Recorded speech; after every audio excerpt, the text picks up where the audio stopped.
Get ready to giant private collection agencies actively tracking down folks who owe the IRS. So if you think dodging them was stressful in the past, it's going to get a whole lot tougher. Optima Tax Relief has this advice. Don't wait. Solve your tax problems now before it's too late. Optima Tax Relief works to stop the demand letters, stop the aggressive collection actions, and stop the IRS collectors from targeting you. Ask Optima about the Fresh Start Initiative, one of the biggest breaks the IRS has ever offered. If you qualify, you could save thousands, and nobody knows this program better than they do. Optima is A+ rated with the Better Business Bureau, and they get results, having resolved over $1 billion of tax debt for their clients. Get a fresh start. Call today for your free consultation. Call 800-343-6460. 800-343-6460. 800-343-6460. Optima Tax Relief. Some restrictions apply. For complete details, please visit OptimaTaxRelief.com. His name is Toby Keith, all one word, not the singer, but Guinness World Records says this Toby Keith is the world's oldest living dog. He's in pretty good health considering his age. He's doing great. That's Gisela Shore on Instagram from Green Acres, Florida, where she cares for the 21-year-old Chihuahua. Guinness has verified his birth date, January 9th, 2001. Soon after, an elderly couple came to the shelter where Shore was volunteering and said they couldn't take care of him any longer. She took him home and never let go. When Guinness made the announcement, Toby Keith got a bath, had his nails trimmed, and went for a car ride. Then, as he does all the time, he took a nap. Christopher Cruz, CBS News. Kyrie Irving and the Brooklyn Nets can expect more of the same from Boston tonight in Game 2 of their first-round playoff series as the Celtics try to build on their buzzer-beating win in the opener.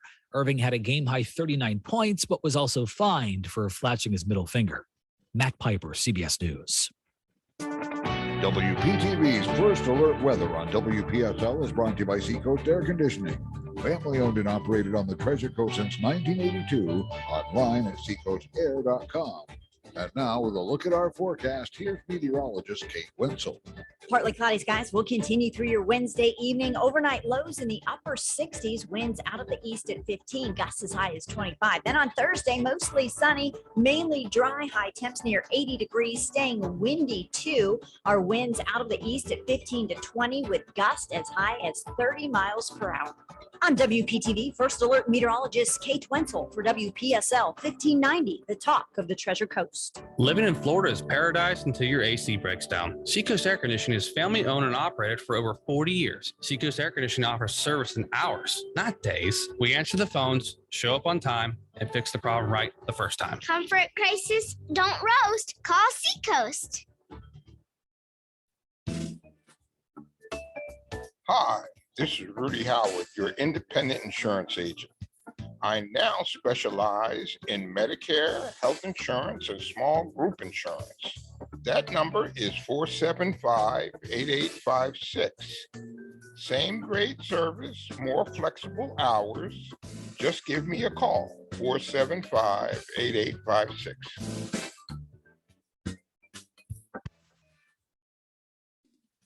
At Martin County Roofing, we build trust with quality work.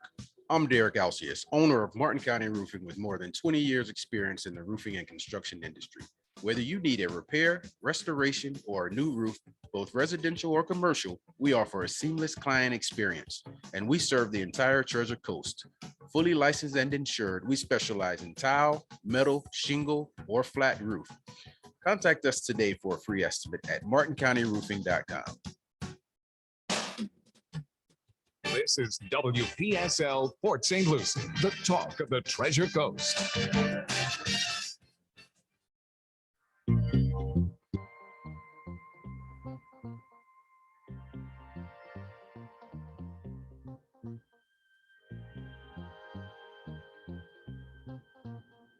Good evening and welcome to the African American Scene.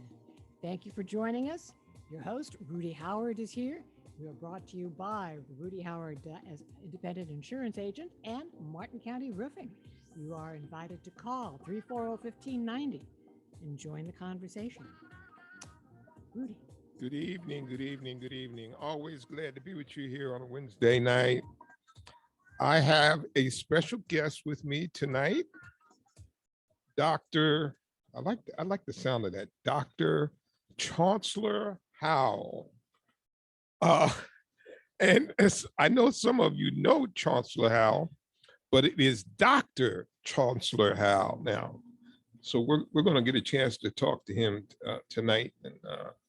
And hey, listen, I hope you guys are contacting Derek Alcius at Martin County Roofing. He does fantastic work, and he's been a really good addition to my show here. Listen, I want to tell you, I have Chancellor on here. Well, first of all, let me give him a flashback. He's going to forget. The last time he was on this show, it was him, myself, and our dearly departed, very good friend, Jerry. Yes, yes. We did the soul music show. You remember Yes, that? absolutely. Wow. Is that a flashback? That is a flashback. The Iceman Jerry. Yeah. God bless him. Yes, God, he's with the Lord now, but he was a wonderful guy. I love the guy. Listen, let me tell you why this show is very important to me. You know, this is the African American scene, so you know you always get that the slant from where I come from. And one of the things that a lot of us had to deal with growing up, which not so much anymore, they used to tell you that you couldn't do this or you wouldn't be eligible for that. And believe it or not, Chancellor and I were talking about it before we came on the air. It worked on your mind to tell you that maybe there were some things that you couldn't do that you could do because that subliminal message was there. Mm-hmm. Fair statement? Absolutely. Absolutely. So, and Dr. Howell here is a fantastic example of perseverance and determination from starting with a struggle and ending with a PhD. And I just think he's just a fantastic example for your kids even to think about. And Chancellor grew up in Miami, and I'll let him take from there. And he went to high school at Northland Senior High School? Miami Norland Vikings. Miami Norland Senior High Vikings, class of 1980. Well, as you alluded to, Rudy, first and foremost, for the record, because I don't know if my mother's listening or not, we all came from good stock and we knew better. But in spite of that, we didn't always put forth the best effort that we could. But we knew better because we came from good stock. Yes. And in spite of not everyone, particularly in the Black family homes across the nation, there are a lot of us who didn't have the opportunity to go to college or even complete high school in some instances. Mm-hmm. So my challenge and plight was more so of not applying myself. I had no excuse because my stepfather, he was an educator. My biological father, college graduate as well. My siblings, we all were taught from an early age the true essence and importance of education. Yeah, well, listen, you're not by yourself. I would have definitely graduated with honors if I could go back and do it again. But I listen, I graduated. So that was a major thing right there. Well, you know what, it to that point, and on Friday coming up, I'm honored to return to Miami Norland Senior High. I've been asked to participate in the career day there. And as I shared with you in the office, my class, my graduating class was 420 students. and my class ranking was 380. Now that might be the lucky number for the lotto tonight, or you pick three. But so play at 380. So I'm just overwhelmed that I can return to share with the students there now that you too can do what I call the unthinkable. Who knew? Who knew that then they didn't refer to me as Chancellor Howell? My quote unquote street name was Chan the Man. Everybody called me Chancellor. I mean, on a good day after too many cocktails, I couldn't spell my name right with all alphabets in it. So, but it is Chancellor. So now I am very pleased with what my parents named me. I understand it. You know, everyone name has a significance behind it, but it is synonymous from the root word chancellor, which is associated with universities. So I believe I was destined to become and land where I am right now. Well, but you put the effort in. That's the key. You put the effort in. You had a couple wiggles and waggles along the way. Yes. But you kept putting one foot in front of the other. Yes. And that's the most important part. And when you left high school, what position did you play in high school? You played football. Yes. I started on the bench because I was vertically challenged. Yeah. But I was raised to never have the short man's mentality. So I never went through that short man's mentality, Napoleon complex, whatever you want to refer to it as. And I played running back, and then I played receiver. But there were a couple of guys bigger and faster than me who were able to get on the field and get a little more dirtier than I. Yeah. And so after high school, you went off to where? I went to Albany State. I got voluntold that I was going to college. And let me tell you the story about that is I was in Chicago visiting my father, and my biological father, that is, and the plan was for me to stay for the entire summer. And after 2 weeks went by of the summer, my mother called me and said, "You have to return to Miami." And I'm like, "Okay, Mom, what's going on?" I'm liking Chicago, the Windy City. Plus, I had his old Volkswagen, so I had wheels. I was getting $20 every Monday. So back then in 1980, that was a lot of money. That was, yes. $20 every Monday. And so she told me that you have to return home, and because you have been accepted at Albany State College and you have to go to freshman orientation. And I said, "Well, I don't remember signing up for Albany State." And so when I say, "Well, who did that?" She said, "Me and your older sister, Risa, we did it." I say, "Well, who signed my name?" "She did." "And you have to be up there on this date." So after that, I stayed at Albany State for a year. And then I got a little homesick because Albany State is in Georgia. And I wanted to come back to Florida. And so I applied to go to Bethune-Cookman College. It's a university now, but it was Bethune-Cookman College during my days on, as they say, the yard. Yes. Indeed. Yeah. So then you come back to Cookman. Did you have a tough time convincing your mother that you wanted to transfer to Cookman? No, she was all for that because my mother, she keeps her flock real close. So that would be a shorter drive in event that I did something I wasn't supposed to, and somebody had to come and save me.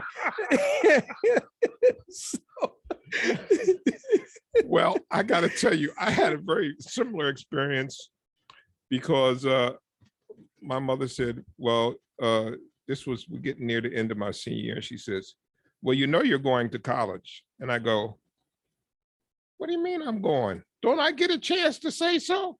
She says, no, you don't. You're going. And I got really mad. And at one point, just show how stupid you are when you're young. Yes. I said, you know what? I'm not going to go there. I'm going to prove her wrong. And then I said to myself, what's the point of me doing that?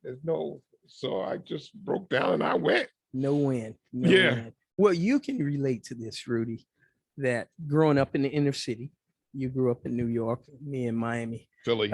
Philly, I'm sorry. But there are a lot of distractors. Yes. There. And for a young man or woman, you're very impressionable at those forming years. And I had two things that I wanted when I walked across the stage at Miami Norland. I wanted some nice gold teeth, and I wanted some shiny rims for the car that I didn't even have. I didn't even have a car yet, but that was the height of my aspiration at the time of 18. And I got those things as an adult, but in retrospect, when I was able to think about that, none of that put anything in my bank account Nope. or in my brain. Yep. And so,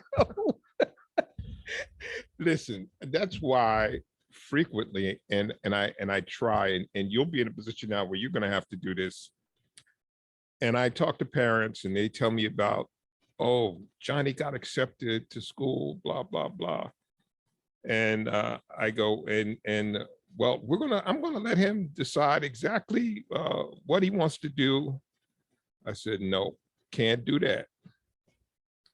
Well, but it's his. I said, listen, there's a reason why kids can't sign contracts when they're That's right. when they're on 18. They gotta make decisions. Right. You need to help them make decisions. Mm-hmm. And at this time, which is different than my time, at my time, if you had a college degree in basket weaving, you were going to get a job because right. you had a college degree. That's right. Those days are gone. Mm-hmm.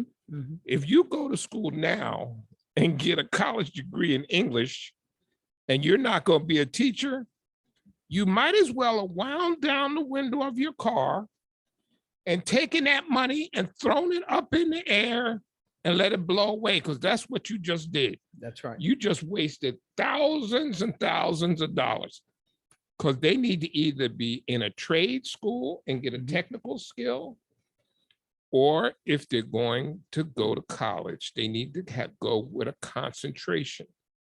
Now, and it's hard to tell people that, because sometimes you'll find the parents are so happy that they got accepted to school, they don't understand the other side of that.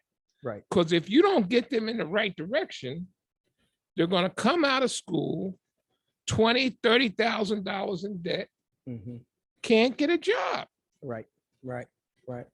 You know what I mean? They Absolutely. won't be able to get a job. I know somebody, and I was trying to be helpful. Their kid got a degree in psychology.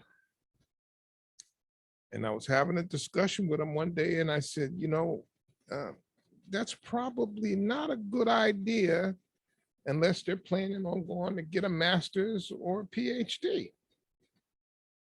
And there was somebody else sitting there with me at the time that was disputing what I was saying.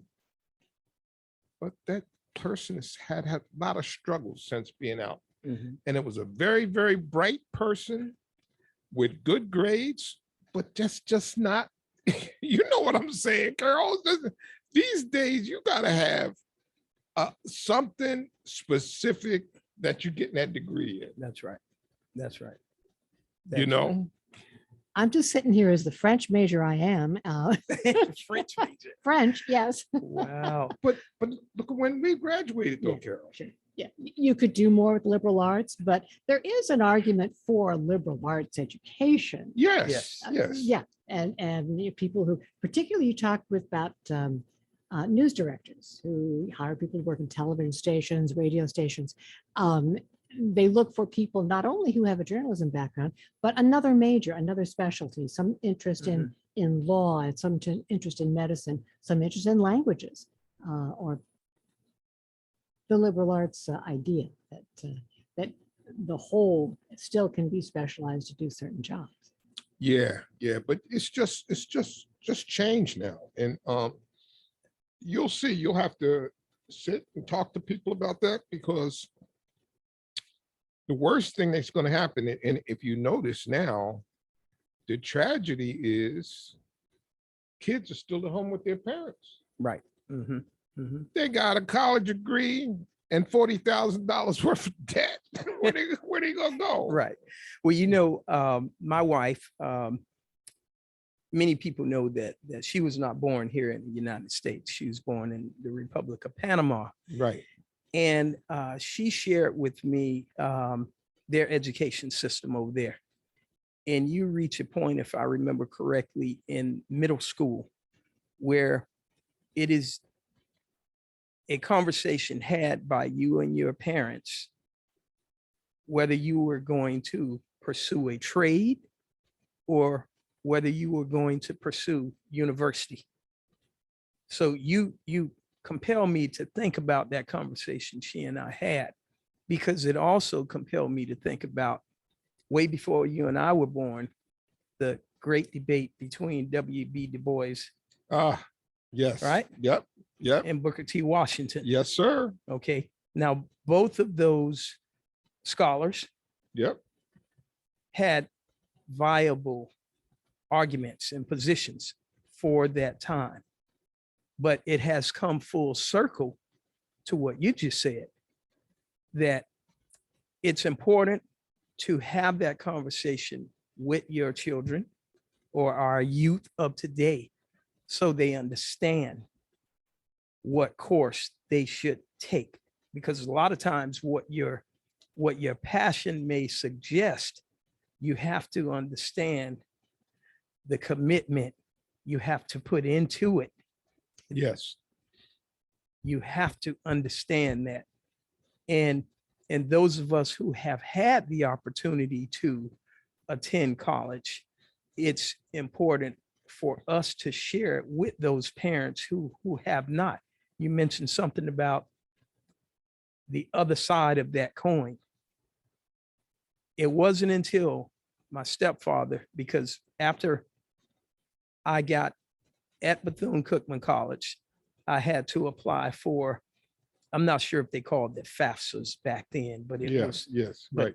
I understand what you're saying. Yeah, but it wasn't until I had to put my name on that student loan. Yep, I did it. All right. Now, a lot of parents, they go ahead and do that because their child is under 18 and they have to take the hit for it. But in some instances, it's a crapshoot whether your child is going to follow through with that. And my stepfather challenged my mother with saying, no, he's going to put his name on it. And his theory proved to be true. When I came home my last semester before dropping out of Bethune-Cookman, I came home with 1 A and 3 Fs. That 1 A was in military science, Rudy. And my mother was looking for my report card. My sister, who attended University of South Florida and had a year to go before she graduated, she always was an A student. So she was always showing her report card. So my mom is asking, where is yours, son? It didn't come in the mail yet, Mom, but it was in my back pocket. I think it's the dog ate it, right? Yeah, the dog ate it. Yes. And so it wasn't until I signed in a delayed entry program that I went in one pocket and I showed her that report card, because you can't lie to your mother or your parents. and feel good about it anyway. Right. And then I went in the other pocket and I said, here's another contract that I signed. Chancellor Roosevelt Howell enlisted into the United States Marine Corps for the next 4 years. She started crying. She called a family meeting. He's going to war. He's going this place or that place. And my stepfather and my uncle, who was a United States Marine himself, they both agreed, let's not shed tears, because he made a grown man's decision. And now how that turns out is totally left up to him. Beautiful. Beautiful. When you told me that years ago, I've full disclosure, I've known Chancellor for like 20 years now. So I heard that story a long time ago, and I always was like, that was pretty cool that he did both at the same time. He was smart. He knew he was going to get yelled at about one. Absolutely. So he had plan B in his pocket, right? Indeed. So he goes on. It goes on from there, folks, because at that point he's gonna stay in the Marine Corps for how long? 20 years. 20 years. Yes. Well, when we get back, we're going to take a break. He's going to tell us about the jobs he did while he was in the Marine Corps. So don't touch that dial, because we'll be right back. And if you want to call in, that number is 340-1590. That's 340-1590.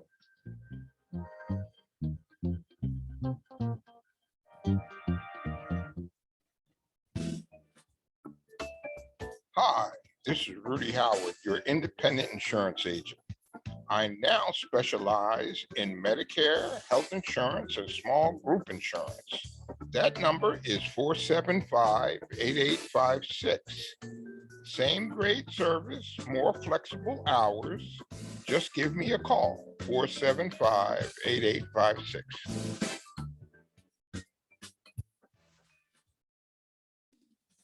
Martin County Roofing, we build trust with quality work. I'm Derek Alcius, owner of Martin County Roofing with more than 20 years experience in the roofing and construction industry. Whether you need a repair, restoration, or a new roof, both residential or commercial, we offer a seamless client experience, and we serve the entire Treasure Coast. Fully licensed and insured, we specialize in tile, metal, shingle, or flat roof. Contact us today for a free estimate at martincountyroofing.com. This is WPSL Port St. Lucie, the talk of the Treasure Coast.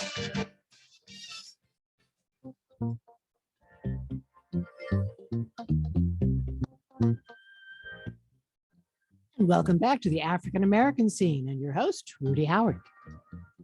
Once again, we had a very similar path. At my sophomore year, they canceled the student deferments.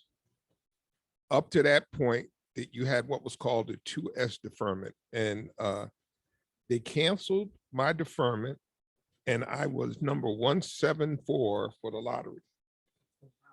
And the number came up. So I was getting drafted.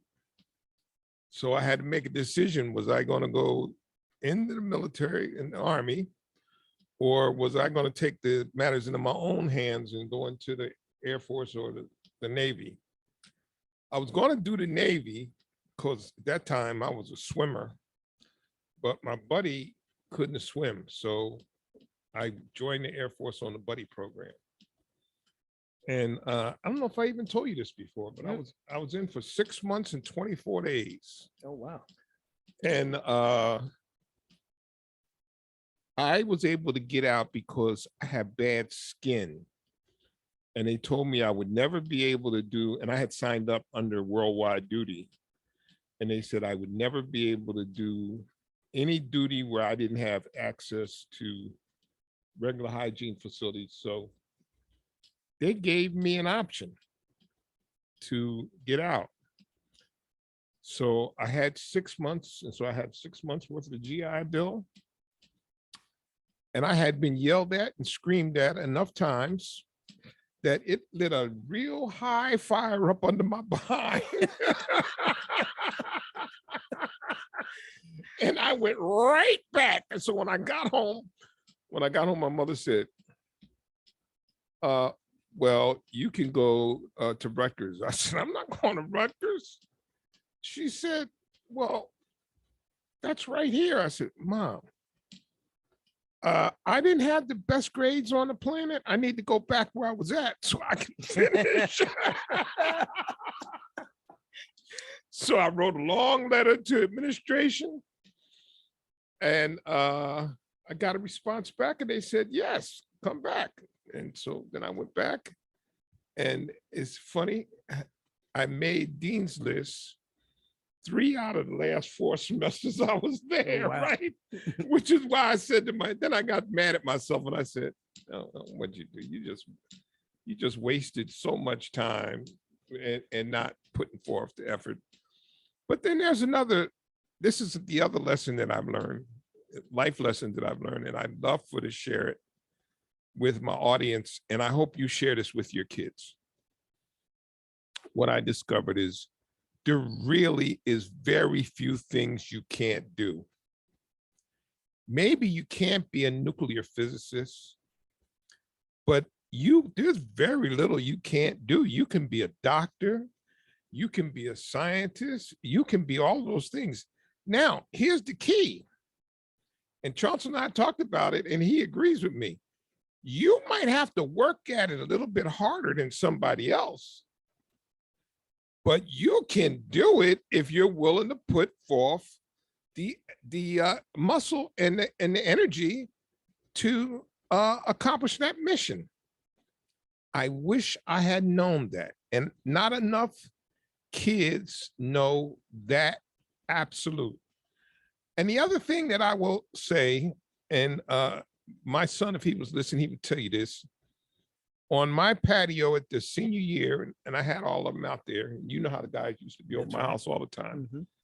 I said, you kids got to do 3 things to graduate from college. And they said, what 3 things, Mr. Howard? I said, it's so simple. You got to read a book you don't want to read. You got to write a paper you don't want to write. And you got to go to class when you don't feel like it. And if you'll do those 3 things, I promise you, if you do those 3 things, you graduate from college. And every one of them came back to me and said, Mr. Howard, you was 100% right. Because sometimes people think you have to be a genius. No, because if you go to class on a regular basis and you don't sleep, you'll get a lot of the stuff by osmosis of being there. That's right. To listen to the professor. Exactly. But if you're gonna sleep and not go to class, then you gotta wait to the end of the semester, like I did the first couple of years I was there. Right. And and then spend the whole week trying to cram a semester's worth of work into your brain. So, but still, so talk to us about that time that you left the comforts of Bethune-Cookman and went off to Paris Island. What was that? Well, the first thing that occurred to me when I wound up on the Yellow Footprints, and those of us who are Marines who have earned the title, we know what the Yellow Footprints are. And that is the night that you arrive and you are sleep deprived from here to Kingdom Come. and so the first question you're going to ask yourself, and I can't say it on the radio, is what the blankety blank am I doing here? I said that. What decision have I made? Yes, I did the same thing. I should have stayed in college. Because they literally, and it's been depicted in movies several times, they are your everything. Those coveted drill instructors. And so after I wound up in the Marine Corps and I made it a career, I was a little more mature than the average person in my platoon. There, we started with 80, graduated 44. Few to proud really means something in the Marine Corps. And basically, I was the second oldest person in the platoon. So with that being said, and they looked through my service record book and they recognized that I had some college background, I became the scribe. So I was the one that filled out all the duty rosters, so forth and so on. I knew what we were going to do from start to finish on a day-to-day basis. So that was one instance where I was able to leverage my college experience. And so it wasn't until I got to Okinawa in 1985, I was in the weight room, and this guy walked over to me, old salty Marine, and he says, "Hey, give me a spot on this bench press." I said, "Yes, sir." So he put the plates on and he did his reps, and then he said, "You want to jump in there?" I said, "Yes, sir, but we got to take some of those plates off." You know, I'm only 5'5", 130 pounds soaking wet. And so to make a long story short, that Monday when I got to work, we had our formation like we do every morning. And then the sergeant says, Lance Corporal Howell says, "Go in the office. The master sergeant wants to see you." So I go in the office and he says, "Go back to the barracks and put your Charlies on, your summer Charlies on, and report to the battalion." So I looked and I said, "Wow, I don't have duty. Why am I getting dressed?" And I had just come off of 30 days leave. So I said, "Well, I know I didn't pop positive in a urinalysis test. I don't do that anymore." You Right, know? exactly. Yeah, right. Exactly. Yeah. So basically, I went there, and that same guy who asked me to give him the spot on the bench press, he was the executive officer. And so I saw the MPs there and I said, "Wow, I wonder what they're here." I really kind of got nervous when I saw the military police there. I was like, really, what am I doing here? And so he came and he said, "You all are going to compete to see who becomes the commanding general's driver for the Marine Air Ground Task Force." So he hands us a piece of paper and it has criteria on there, none of which I met. I wasn't 6 feet tall. Check. The other thing is that you had to be 9mm qualified. That wasn't my service weapon. Never shot one in my life. M16. So I said, well, check that off the list. And the other one, you had to be at least a corporal or above. I was a lance corporal. I went in there, did the best that I could, fully motivated, spit, shine, clean from head to toe. And by the time they dismissed me and I went back to change into my regular work uniform, my camouflage uniform, I got back to work, and the sergeant came out and he says, "Hey, congratulations, Double Dog. You've been selected as a general's driver." I said, "Wow, how did that happen?" And so the rest is history. That was a second confirmation that gave me an opportunity to be exposed to the Marine Corps at an angle where my peers weren't, because I was constantly around commissioned officers. I had a secret clearance as an E3 because I was in the general's, presence. Right. And from presidents to other commanding generals who would come to visit our base, or I have to take him there, they're riding in my back seat talking about sensitive stuff.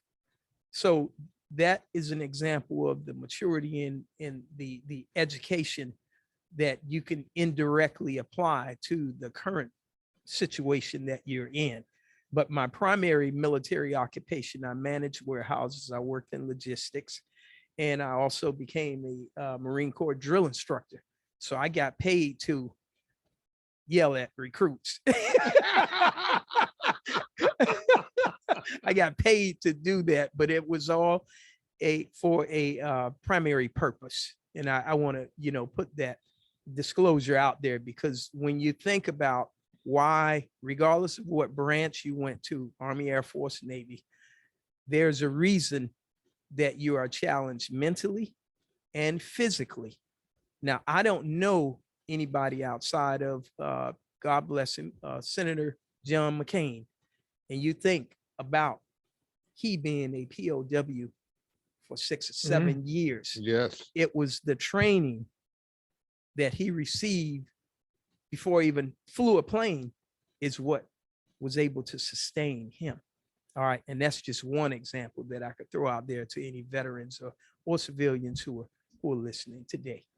And wow, that's really interesting. So you had a very good, rewarding career in the Marines. yes. Yeah, there's your resume. You talk about a incident that happened where you were involved in a firefight with the fighting a fire, not a Yes. firefight, but Yes. fighting a fire. Yes. I had gone to, got orders to Guantanamo Bay, Cuba in 1993. And it was Camp Buckley was the name of the area where we would get immigrants who would come from Cuba or Haiti.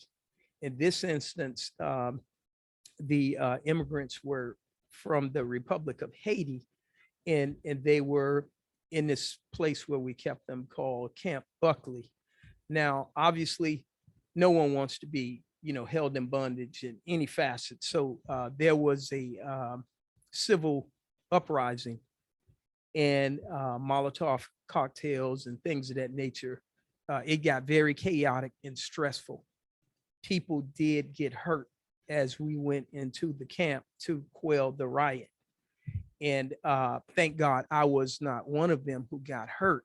But after we quelled the riot and calmed everything down, fires were going in the sea huts because the Molotov cocktails, and there were still women and children in there. So I remember like it was yesterday, the sergeant major said, "Hey, give me 4 Marines or whatever," and everybody just kind of froze, like, and I just reacted and said, you, and you, let's go.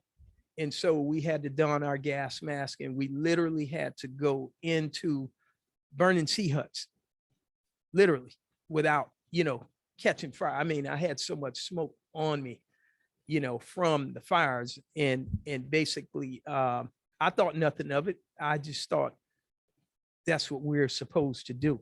A lot of people don't understand in totality what the military is called for. We're called for, obviously, to protect and defend our Constitution, but we're also called for humanitarian reasons as well. And a lot of times that gets missed with scenarios and how it's depicted in Hollywood. But in this instance, me and the 4 Marines, we were recognized a couple of weeks later, and we were just standing in the formation, like our regular Friday formation. And they called us out, get in the back of the formation and march out. And the commanding officer came out, and he awarded us with it was a meritorious mast. And now, ironically, the commanding officer who was in charge of our platoon, who was way in the back, he was the one got the shiny medal. Well, but it is what it is. Yeah, you know how that is, right? Yeah. Exactly. So then you go on and you go back to work on the education. Now, yes. Let me say in general something about education that Chancellor and I talked about, Dr. Howell and I talked about before we came on. There's always a controversy about, a lot of people, there's a controversy about a college degree versus not a college degree. Well, let me just tell you what a college degree really does.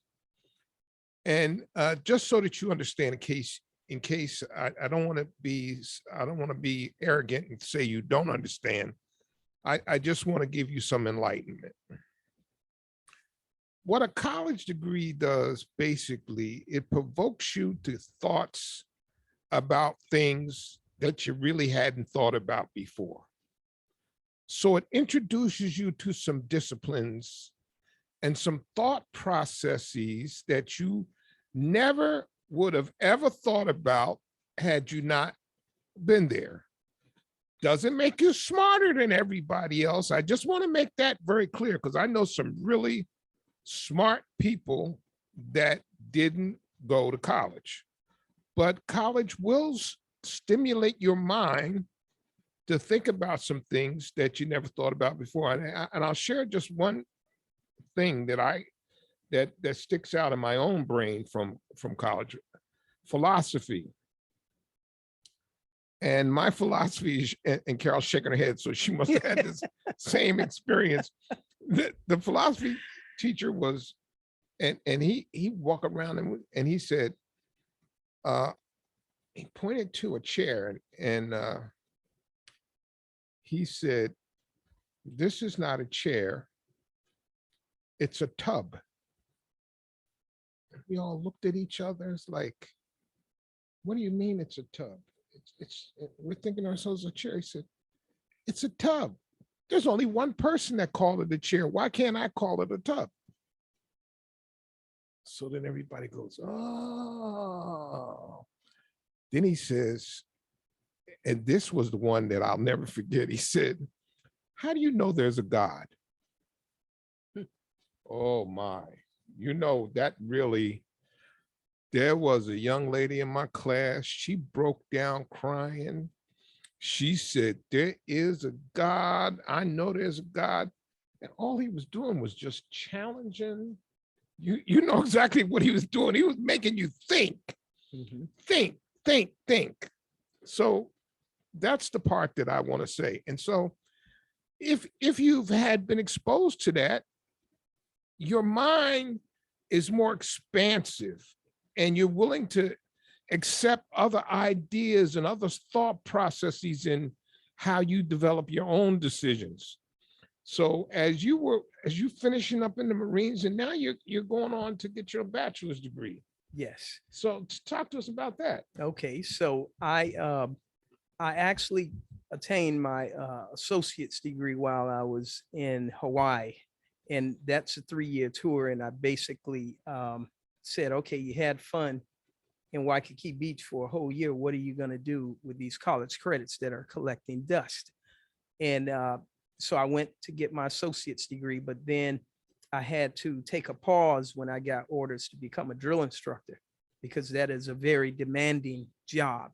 And your primary mission is to make young men, in my case, Marines. And so after I got back to Cuba was when I picked up on going to school again. So every duty station that I went to, I took 1 or 2 classes here, because I reached a point where a lot of my peers, they were going out smoking and joking and clubbing. And I did that too. Don't get me wrong, because at this time I'm still single, but I managed to carve off some time for homework as well. I always sought self-improvement, because going back to that talented 10th, what W.E.B. Du Bois espoused, basically that 1 in every 10 Black men should strive to become leaders in their community, write books, further their education. And that's something that continuously drove me throughout my journey. And so it wasn't until I reached San Diego, and I had already applied for retirement, and I needed 1 more course to get my bachelor's degree. And I wanted this job. I had already served as an equal opportunity advisor and got orders to Patrick Air Force Base to attend the academy. And after I attended that academy, I left there because all of the instructors, even though it was a military school, all of the instructors were from University of Florida, Florida State, South Florida. These were civilian people who taught you as if you were a college student. And I left there with 28 college credits. So I say, wow, that's putting me really close now. So I shaved off the partying a little bit more. got married, married a woman who education was part of her value system. So that's important to have a support system. And then when I retired in October of 2003, I simultaneously received my bachelor's degree from Chapman University in Orange County, California. That was the only way that I could get hired by FedEx Ground, because the job that I applied for required you to have at the minimum a bachelor's degree. So I needed that sheepskin. Very good. So then you went to work for FedEx. Yes, yes. And so now, when did you work on the masters? The masters took place after I left FedEx, and I basically went to work for this company called Evergreen Bioconcepts. And again, you mentioned something about stretching your brain and operating outside of the box, so to speak. I knew nothing about photovoltaic panels, so I had to do some reading about, going green and things of that nature. And so I had more time on my hands, and I looked and I said, wow, there's money still in the GI Bill. What are you going to do with that? So I went and found a master's program, and I received after 2 years, I received my master's of science in management in Homeland Security from Colorado Technical University in Colorado Springs. Beautiful, beautiful, beautiful. And then that takes you to the final stage. You're working on that doctorate degree. Yes. So that we now have to refer to you as, I'm sorry, I'm going to still call you Chancellor. That's fine. I'll always be a Neo to you. Dr. Howell sounds good too. Yes, Yeah, Dr. Howell is good. That I is like the good. ring of that. Yeah, I do too. Dr. Howell does sound good. So, and as long as I've known, I feel like you've been working on that forever for the last few years. Yes. Every time I say, you want to do something, I got to work on this. I got to go take class. So how long did it take you? 7 years. Oh, 7 years, Rudy. And it as I shared with you before we came on air, I spoke with one of my professors when I thought that I was a doctor before I was actually hooded. He says, you don't know what the blankety blank you're talking about, Chancellor. And I said, okay, perhaps I don't, sir. And he says, listen, if you are going to be successful at becoming a doctor, if you're serious about this, you're going to have to commit at least 20 plus hours per week. And he broke it down even further. When you add economics to the equation, then it starts to make sense to you. He says, the doctorate program you're in is costing you $75 per day. He says, now, if you have $75 per day that you can just ride down the street with and just throw it out the window, then continue to do what you're doing. And what I was doing, audience, is I was spending a lot of time at the cigar store.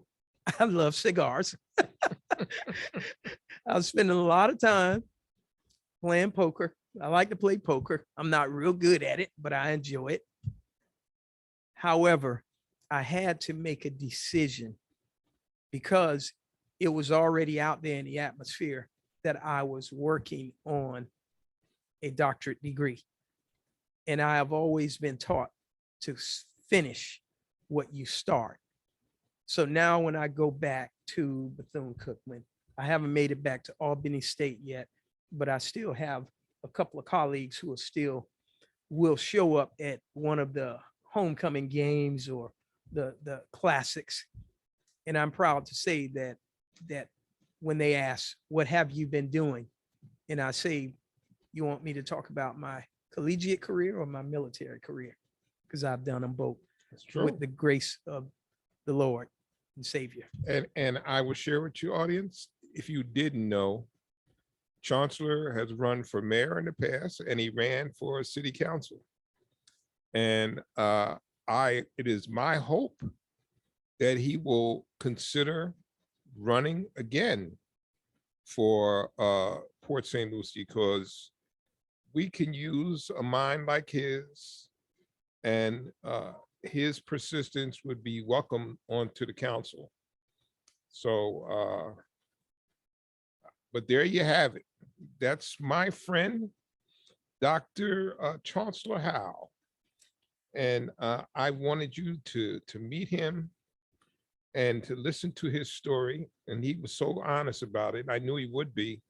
So you have something that you can share with your own kids. And maybe, just maybe, you can be inspired yourself to go out and spend some time taking a class or furthering your education.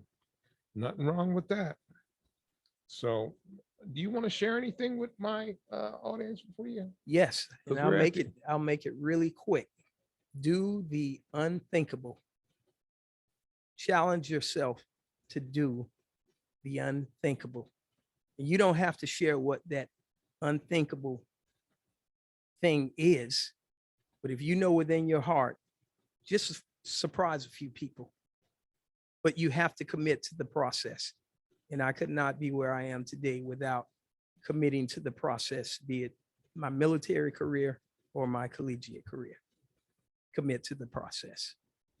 I think that is absolutely awesome. And Dr. Hal, I'd like to thank you so much for coming to the African-American scene. I think we gave my audience a real treat. They didn't get a chance to fight with me tonight, but that's okay. I could tell they were really engrossed in what it is you had to say. But I would like to thank you so much for tuning into the African-American scene. And God bless and be safe. And I will see you next Wednesday right here for the African-American scene.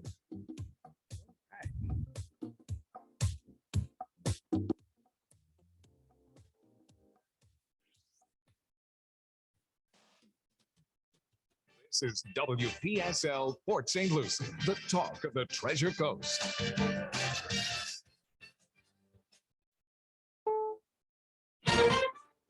The DOJ appeals a ruling striking down the mask mandate, the CDC saying it has assessed the requirement remains necessary for the public health. People under siege. The scene continues to grow more and more apocalyptic. Arizona wildfires. Within a 2-hour period, it went from ready to go. This is the CBS World News Roundup Late Edition. I'm Jennifer Kuiper in Chicago. The Department of Justice is now appealing a federal judge's ruling that struck down the federal mask mandate on public transportation earlier this week. It comes at the request of the CDC. I'm Stephen Portnoy. The White House says even if it isn't required. To be clear, we are recommending everyone wear masks on planes. Press Secretary Jen Psaki says despite several viral videos showing passengers cheering on planes when they were told they could stop wearing masks, Public polling does not actually show that there is a universal view of people getting rid of masks. indeed, an AP poll shows 56% of those surveyed said they prefer keeping the mask mandate. Fewer than half as many said they opposed it. Just in, U.S. Capitol Police evacuated the Capitol out of an abundance of caution this evening, but they say there is no threat. Soldiers and civilians are trapped in a steel plant under attack in Mariupol, the last known Ukrainian stronghold there. CBS's Chris Livesay reports from Kyiv. In Mariupol, Russian soldiers have fired upon these